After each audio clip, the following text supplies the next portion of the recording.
এই একজন সামনে দিয়ে যাচ্ছিল, মানে হঠাৎ করে ডান দিকে উইদাউট সিগন্যালে ঢুকে পড়েছে, আর আমি পিছনে ছিলাম আর ব্রেক দিয়েছি, আর মানে গাড়িটা স্লো ছিল, আমি গাড়িটা ইয়ে হলো, আমি মানে গাড়ি থেকে ছিটকে পড়ে যাই। আপনি কি মন্তেশ্বর বাজার থেকে বাড়ির দিকে যাচ্ছেন? মন্তেশ্বর বাজার থেকে বাড়ি। আচ্ছা, আর যে ব্যক্তি দাঁড়িয়ে ছিল সে কোনখানে দাঁড়িয়েছিল? সে যেতে যেতে হঠাৎ করে উইদাউট সিগন্যালে ডান দিকে ঢুকে পড়ে যায়। মন্তেশ্বরের কোন জায়গা হয়েছে?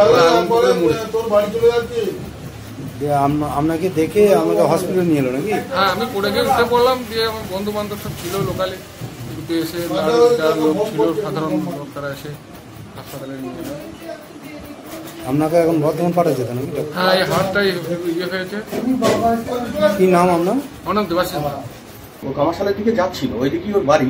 তো হঠাৎ করে সামনে একজন মোটরসাইকেল নিয়ে যাচ্ছিল, সে কোনো সিগন্যাল দেয়নি, হুট করে সামনে দাঁড়িয়ে যাওয়াতেও যথারীতি জোরে ব্রেক মারে এবং কি উল্টে পড়ে যায়। এবং সঙ্গে সঙ্গে তার দেখে তো মনে হচ্ছে যে উন্ডেড হয়েছে ভালোই, হাতের কবজিটা মনে হচ্ছে ফ্র্যাকচার হয়েছে, আর দেখলাম সেলাই পড়ছে, স্টিচ পড়ছে দেখলাম।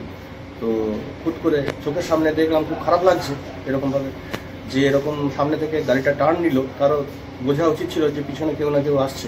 এটা সম্পূর্ণ ভুল বোঝাবুঝির জন্যই হয়েছে। আশা করি ওর ঘটনাটা ওটা ঠিক কামারশাল নয়, ওটা হচ্ছে আমাদের আগুনপুকুরের মোড়ে যে শনি মন্দিরটা আছে, শনি মন্দিরের ঠিক আগে যে রবিদার প্যান্ডেল আছে, প্যান্ডেলের ঠিক দোকানের সামনেটা। যে সিগন্যাল দেয় না তাকে কি ধরা পড়েছে? না, তাকে রানিংয়ের মুহূর্তে ছিল, তো তাকে আমার ট্রেস করতে পারিনি, চলে গেছে। আপনার নাম? আমার নাম যতন ভট্টাচার্য। আর দেবাশিস দা। উনি কি এখন হসপিটাল আছেন? হ্যাঁ, উনি হসপিটালে ওনাকে ডাক্তারবাবু দেখেছেন তো?